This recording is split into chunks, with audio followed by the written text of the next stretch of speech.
नमस्कार, मैं हूं गोविंद पंत राजू और आप देख रहे हैं हमारा कार्यक्रम आपकी बात। आपकी बात में आज हम बात करेंगे उत्तर प्रदेश में प्रदूषण, वायु प्रदूषण की बात। उत्तर प्रदेश में जो वन घटता वन क्षेत्र है या सरकारी आंकड़ों में जो बढ़ता दिखाई दे रहा है, लेकिन जो जंगलों की दुर्दशा है उसकी बात। और हम बात करेंगे उत्तर प्रदेश सरकार ने एक नई योजना की शुरुआत करने की बात की है, जिस योजना का नाम है मेरा शहर मेरा पेड़ मेरी ऑक्सीजन। मकसद यह है कि जो शहरों में वायु प्रदूषण जिस कदर बढ़ रहा है उसको रोकने के लिए किस तरह से उपाय किए जा सकते हैं और पेड़ों से कैसे मदद ली जा सकती है। मकसद भले ही इस योजना का बहुत अच्छा है, लेकिन ये कितना जमीन पर उतर पाएगी इसकी हम आज करेंगे आपकी बात में बात।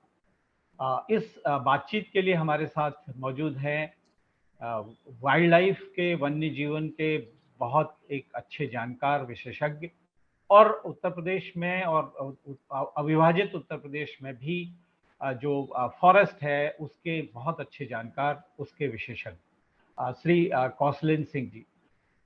दूसरे हमारे साथ इस बातचीत में मौजूद हैं वरिष्ठ पत्रकार शरद प्रधान, और थोड़ी ही देर में हमारे से जुड़ेंगे वरिष्ठ और पूर्व आईएएस अधिकारी सूर्य प्रताप सिंह, जिन्होंने अपने करियर की शुरुआत में 2 साल तक एक फॉरेस्ट अधिकारी आईएफएस के तौर पर काम किया था, और उत्तर प्रदेश में सरकार की नीति और उसके जमीन पर उतरने के जो हकीकत है उसके बारे में वो बहुत अच्छी तरह जानते हैं।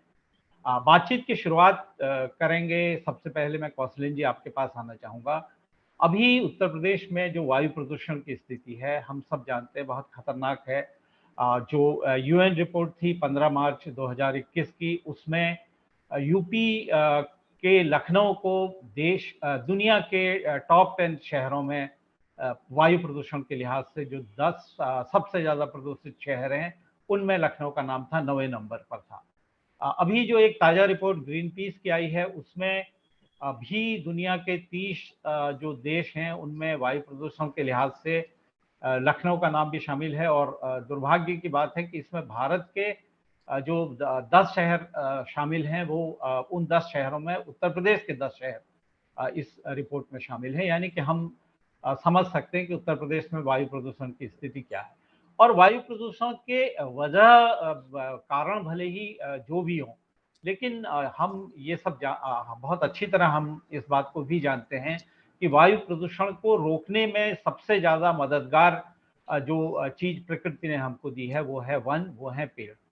आज क्या स्थिति है उत्तर प्रदेश में वनों की, उत्तर प्रदेश में वृक्षों की, तमाम सरकारी योजनाओं में जो अब ये जो योजना शुरू करने की बात है ये शहरों के लिए, मेरा शहर मेरा पेड़ मेरी ऑक्सीजन। शहरों में हमने हाल के वर्षों में देखा है, राजधानी लखनऊ समेत अनेक शहरों में जो प्रदूषण, वायु प्रदूषण की जो स्थिति है, किस कदर सरकारी योजनाओं के लिए पेड़ों को काटा गया है।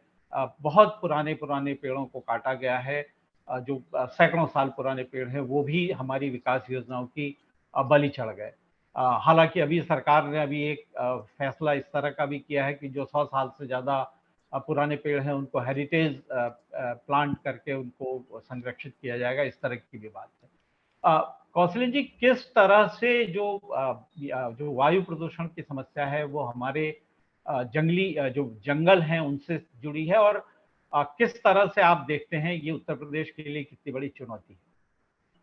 देखिए देखिए ऐसा है कि अगर पहले शहर से अगर हम बात करें, जो शहर के लिए लाना चाहते हैं, ये कोई अपना जो प्रोग्राम बना रहे हैं कि सहभागिता हो, जनता की हो, तो आपको देखिए हम लोग मुश्किल ये आ रही कि कानून तो हम लोग बहुत से बना देते हैं, लेकिन उस कानून को लागू करना ये काम नहीं हो पाता है बिल्कुल। एक बहुत छोटा सा उदाहरण आपको दें, जिस कॉलोनी में मैं रहता हूँ सरोजनी नगर में, वहाँ बहुत ही संपन्न लोग रहते हैं, बड़े बड़े मकान, रिटायर्ड अफसर लोग हैं, सब हैं, लेकिन न जाने कितने घरों के बाहर कूड़ा इकट्ठा करके आग लगा दी जाती है।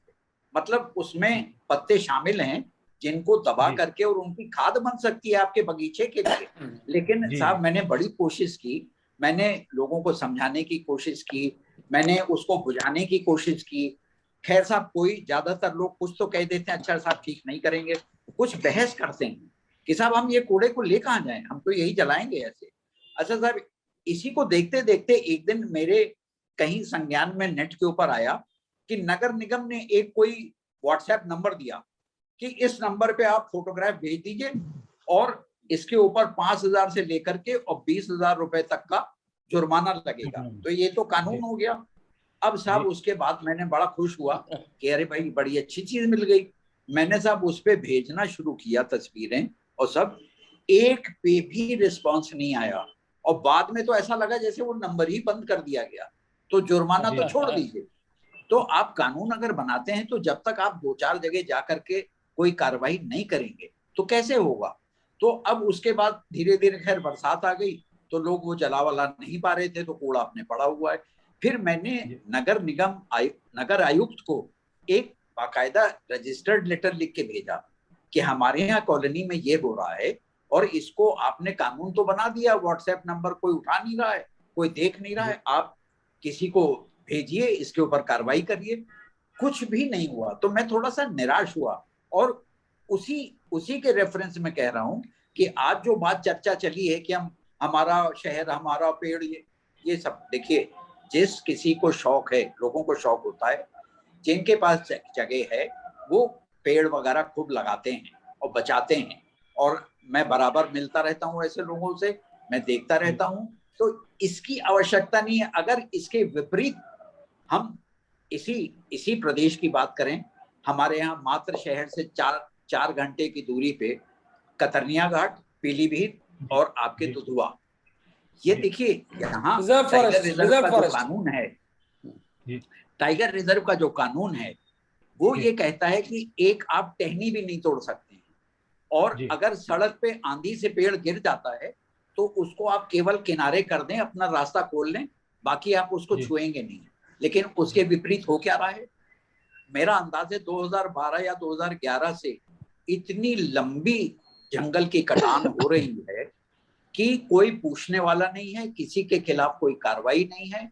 और 2012 में मैंने एक PIL फाइल कर दी। वो PIL की फाइल बताई जाती है कि साहब गायब है, मिल ही नहीं रही है, हाई कोर्ट में पेंडिंग है केस।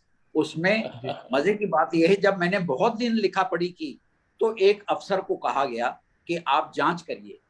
तो उस अफसर ने 2012 से 2015 की जो दुधवा की जांच की, उसमें उसने ब्लॉक वाइज और जगह जगह लिख दिया कम से कम 10,000 पेड़ कटा था, 10,000 पेड़। और उसने रिपोर्ट में लिखा।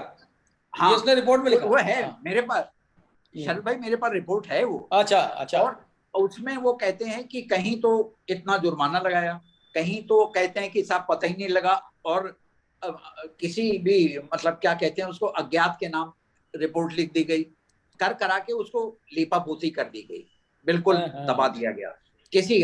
अब उसका नतीजा ये हुआ, जब लोगों ने देखा कोई एक्शन नहीं हुआ, तो 2015 से लेके आज तक वो कटाने सब जगह चल रही हैं।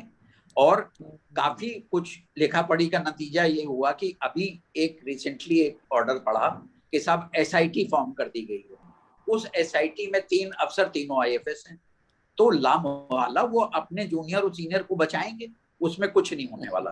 तो हमारा कहना ये है कि आप कानून बना देते हैं, उसके अलावा उसको फॉलो नहीं करेंगे तो कैसे होगा। अब आप पेड़ लगाने की बात देख लीजिए, हर साल जैसे ये हो रहा है कि एक कंपटीशन है, 5 करोड़ अगर 5 करोड़ अगर अखिलेश यादव जी ने लगवाए, उसके बाद 9 करोड़ हो गए, 22 करोड़ हो गए, अब उन्होंने कहा अगले साल हम 25 करोड़ लगाएंगे।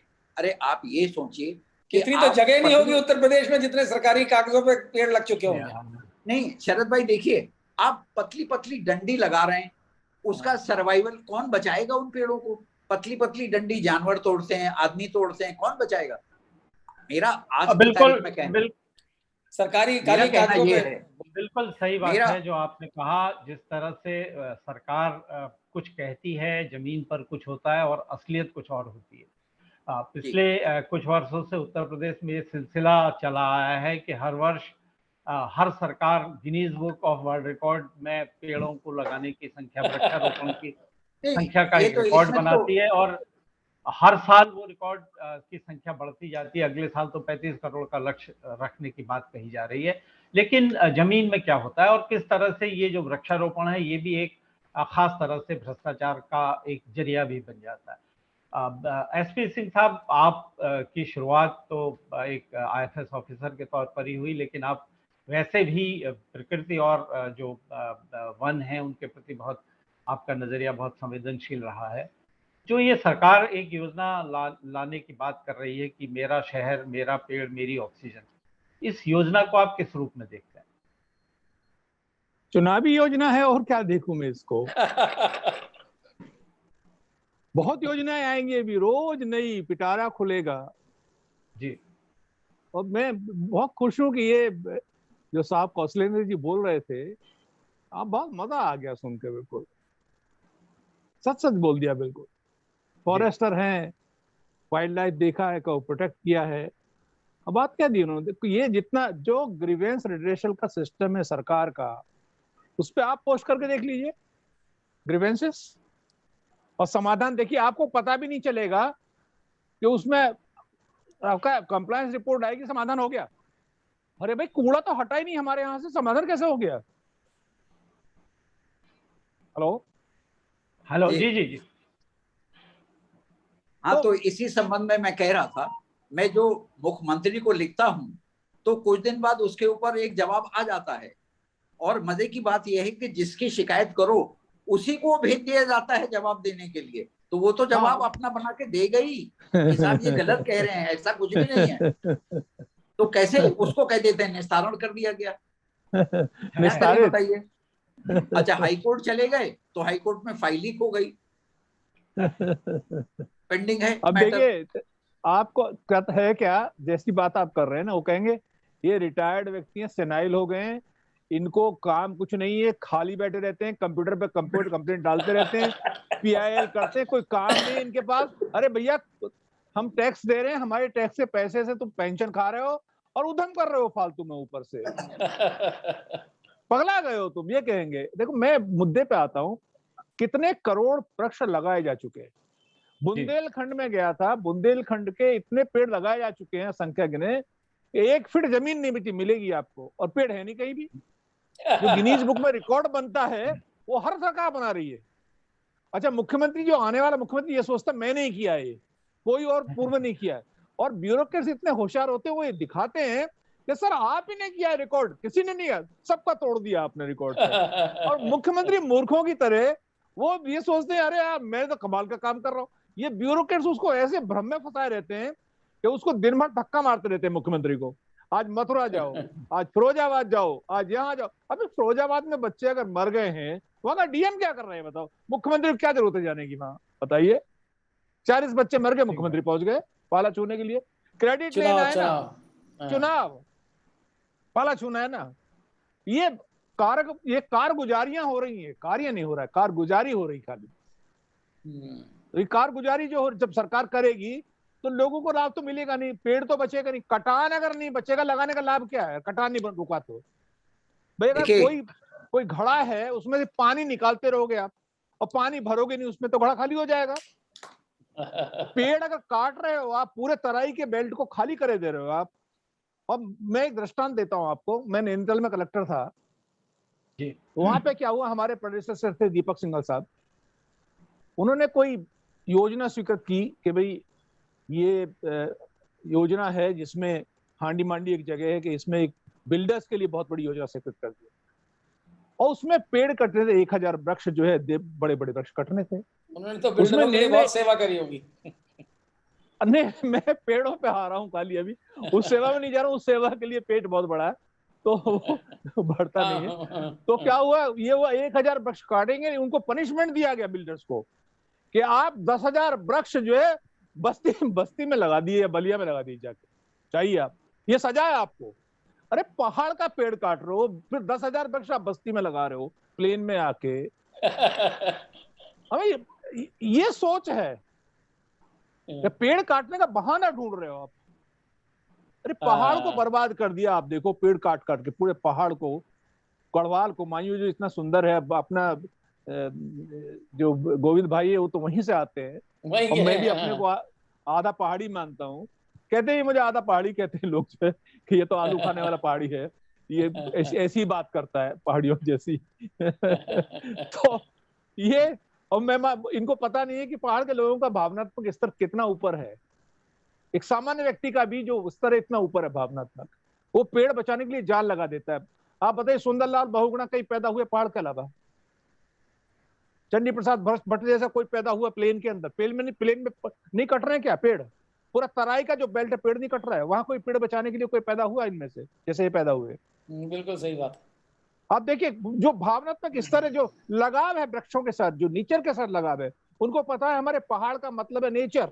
लोग देखने के आ रहे, नेचर देखने, ठंडक, वहां के वृक्ष, वहां के बुग्याल, वहां की बड़े बड़े जो वृक्षों की कतारें हैं वो देखने आ रहे हैं।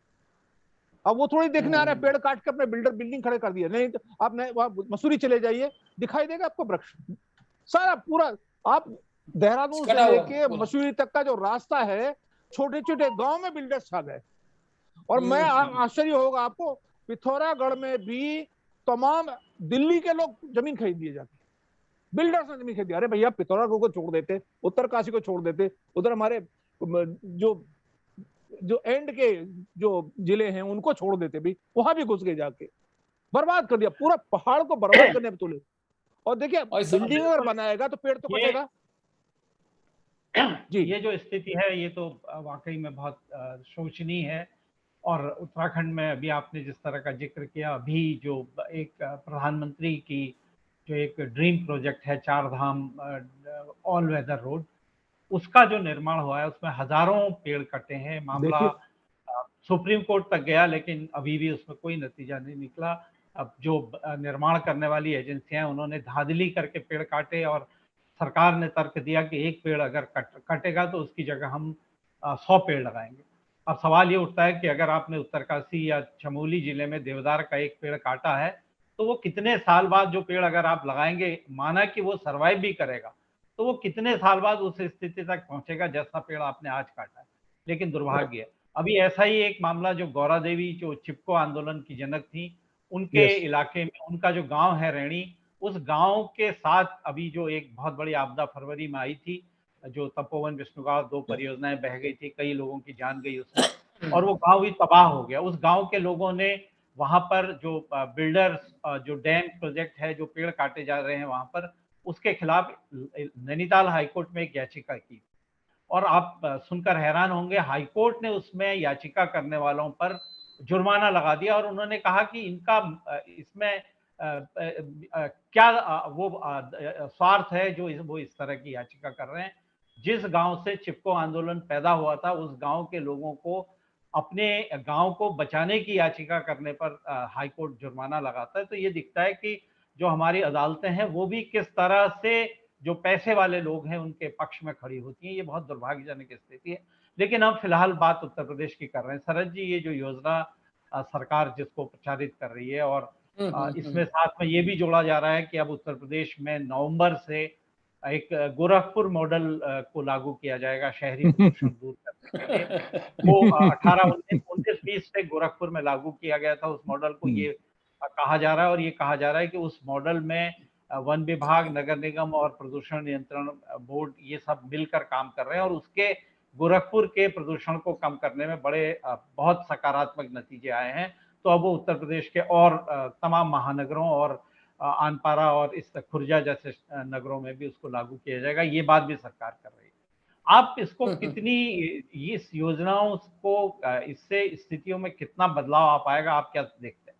देखिए, अभी सूर्य प्रताप सिंह ने जो बात बताई कि किस तरह ब्यूरोक्रेट्स जो हैं नेता को अपने प्रसन्न करने के लिए क्या क्या करते हैं, तो ये जो गोरखपुर मॉडल है ये उसी की देन है कि जैसे भारत में एक गुजरात मॉडल बनाया गया था और कहा गया 2014 में गुजरात मॉडल। मैं उसी साल गुजरात गया कि भाई देखिए क्या है, तो मुझे कुछ ऐसी चीज नहीं दिखी जो बड़ा भारी, लेकिन आपके पास कंट्रोल है मीडिया का, आप जो भी बम्बार्ड कर दीजिए पूरा बिल्कुल इस तरह से कि सब आदमी मानने लगे हाँ साहब गुजरात मॉडल। तो वही गोरखपुर मॉडल। गोरखपुर इतनी गंदगी है उस शहर में, हरियाली तो वेनिस हो गया, वेनिस बना हुआ है हाँ, उसको वेनिस कह दीजिए, पानी पर वाटर लॉगिंग हो गई। तो ये वही है, इस तरीके का ये जो मॉडल है, किसी ब्यूरोक्रेट ने सोचा होगा कि मुख्यमंत्री प्रसन्न हो जाएंगे, उसमें 2 बातें हो जाती है। भाई एक ये कहना कि साहब देखिए गोरखपुर इतना बढ़िया हो गया है प्रदूषण वो एनवायरमेंट के हिसाब से और खूबसूरत हो गया, हरियाली है गोरखपुर में, और जिसको ना दिखे उसको उठा के बंद कर दी, क्यों नहीं दिख रही तुम्हें हरियाली? तो ये कोई मुझे ये जो है बड़ी हास्यास्पद है। और इसमें ये जो डिपार्टमेंट जो गिनवाए ना आपने, पोल्यूशन बोर्ड, एनवायरमेंट, ये सब ये इसमें बट वो होगा, बंदरबाट होगी, क्योंकि पैसा का एलोकेशन होगा, गोरखपुर मॉडल के नाम पे खूब अच्छा पैसा मिलेगा। और फिर वो आपस में जो अफसरान हैं और कुछ लोकल नेता जो होंगे सब अपना मिल करके वजन को कहेंगे साहब देखिए हमने क्या कर दिया, इतने जुल्म, और गिनती होगी लंबी चौड़ी, स्टैटिस्टिक्स में बहुत बढ़िया है। तो बड़ा दुर्भाग्य है ये। आज से बहुत साल पहले गोविंद कांग्रेस के रेजिम में एक स्कीम चली थी सिटी फॉरेस्ट की, आप लोगों को भी याद होगा।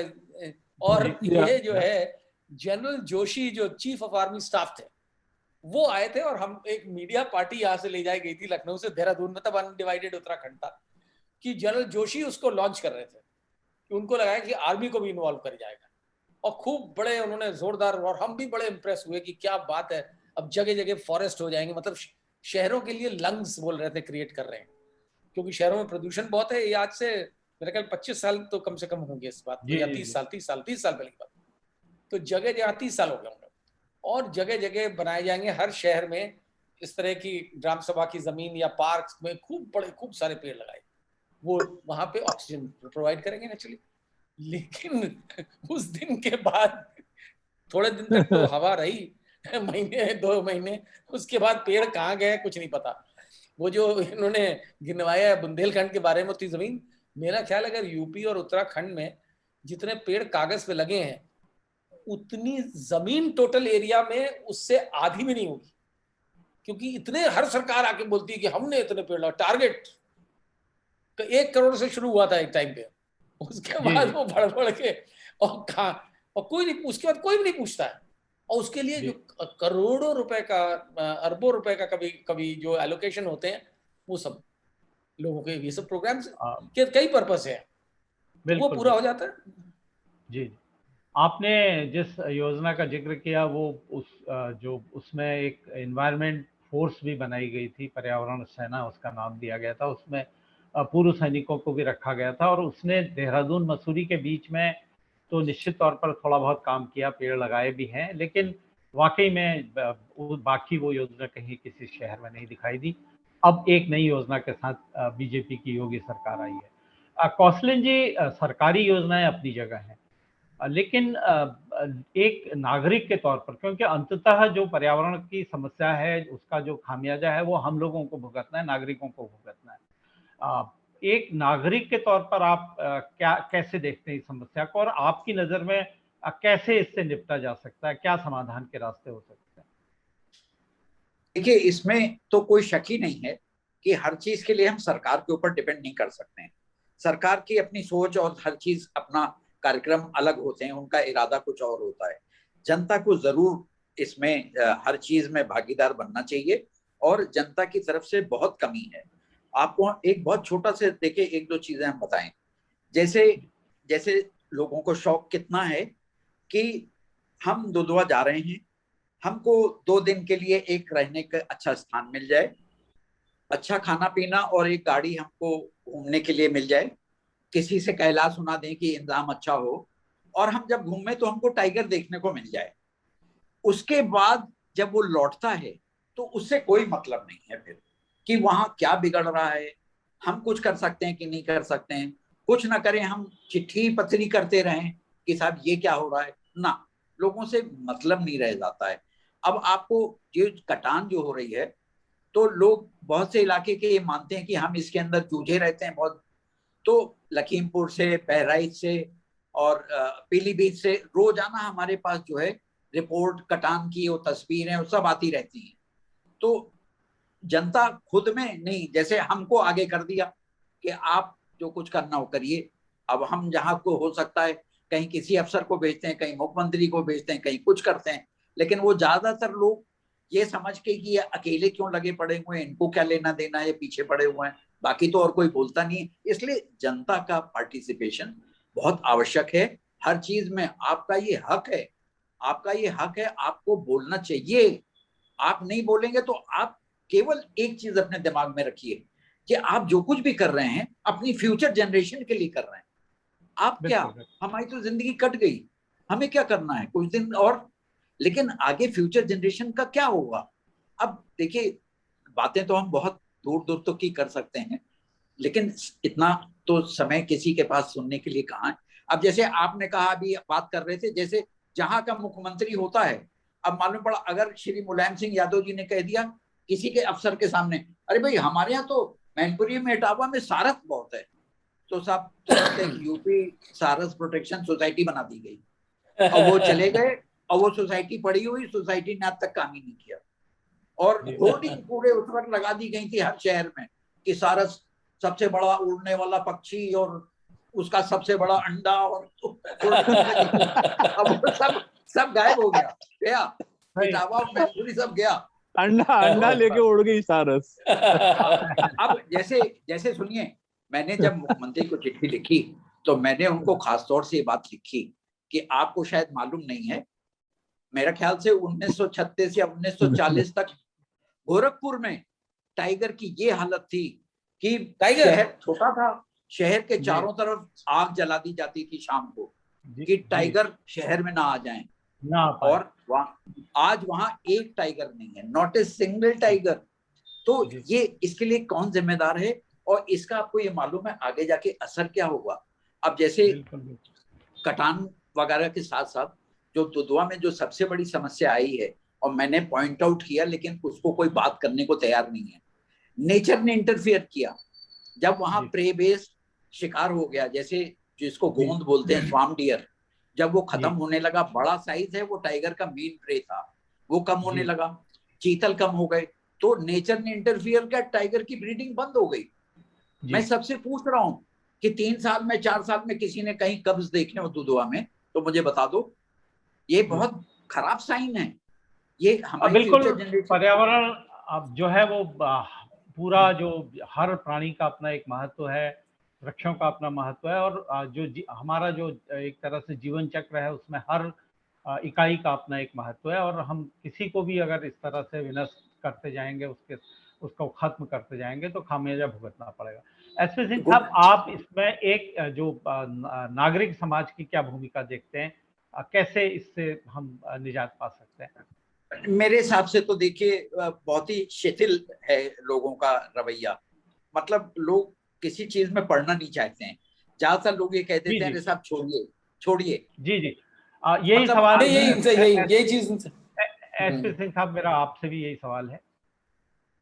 देखिए, कम्युनिटी फॉरेस्ट्री का कॉन्सेप्ट है जिसमें कम्युनिटी पेड़ लगाती है, कम्युनिटी बचाती है वृक्षों को। जी, अब ये पहले इस योजना का विस्तारीकरण बताएं, क्या होगा, डिटेल्स पता चले कि भी हर घर वाले के सामने पेड़ लगाना है, कहाँ पेड़ लगाना है, कौन सी पेड़ की रखवाली करना है, डिटेलिंग करना पड़ेगा ना जी। अब गोरखपुर मॉडल जो आप बात कर रहे हैं, अगर गोरखपुर में जो पानी भर जा रहा है गलियों मोहल्लों में, तो पेड़ कहाँ बचेगा वहां पे? वहां एक शेर बचा है, बाकी शेर सारे चले गए। एक शेर बड़ा शेर होगा तो छोटे शेर कहाँ बचेंगे वहां पे? कौशलेंद्र जी भी अच्छा, जगह कहाँ है एसपी? मैं पूछता हूँ जगह कहाँ है? पेड़ लगाने की बात करें, घरों के आगे तमाम घर है, मतलब इवन लखनऊ जैसे शहर में तमाम ऐसे जगह हैं जहाँ घरों के आगे कुछ बचा ही नहीं है कि पेड़, सीधे सड़क है तो सड़क पे लगाएंगे पेड़। कहीं जगह नहीं है, कहाँ लगाएगा पेड़ आदमी? गमलों में लगाएगा, और क्या है, अपने अपने गमले में लगा कर लटका दीजिए बाहर की तरफ, फोटो खींचिए। और कुछ सब ऐसा ये फैंसी आइडियाज देते हैं, मुख्यमंत्री खुश हो जाएं। गोरखपुर से शुरू करिए, बनारस से शुरू करिए, वीआईपी सैफई से शुरू करिए, ये सब फैंसी आइडियाज देते हैं। अच्छा, सारस पे बात याद आई, बहुत अच्छा मॉडल सारस। मैं उसी क्षेत्र में, मेरी ससुराल है, मैं भी कहता हूँ सारस कहाँ है इसमें दिखाई, 2-4 एक आध दो दिखाई देती, सब जगह दिखाई देती है, कहाँ है वो सारस? सारस का अंडा, सारस जो कौशलेंद्र जी कह रहे हैं, बहुत मजे की बात कर रहे हैं कौशलेंद्र जी। मैं कह रहा हूँ ये जो मॉडल है गोरखपुर का, पहले आ तो जाए पायलट प्रोजेक्ट, दिखाए ना क्या मॉडल है, तभी तो रिप्लीकेट होगा ना भाई। उस मॉडल को रिप्लीकेट करेंगे ना, हम सिटी फॉरेस्ट कहिए, कम्युनिटी फॉरेस्ट कहिए, रिप्लीकेट करेंगे, पहले मॉडल सामने आए। अब ये आएगा नहीं और कौशलेन जी 2 PIL तैयार कर लेगी खड़ा करके सरकार की ऐसी तैसी करने के लिए। अरे इन्होंने चिट्ठियां इतनी लिखी गवर्नमेंट को, एक टाइम पे ये रोज एक चिट्ठी लिखते थे। रुला दिया होगा सरकार को। रोज कितनी चिट्ठियां लिख डाली होंगी कौशलेन जी आपने सरकार को? अरे पूरी फाइल रखी हुई बहुत मोटी। वो भी गिनीज बुक में बन जाएगा, रिकॉर्ड हो जाएगा वो भी।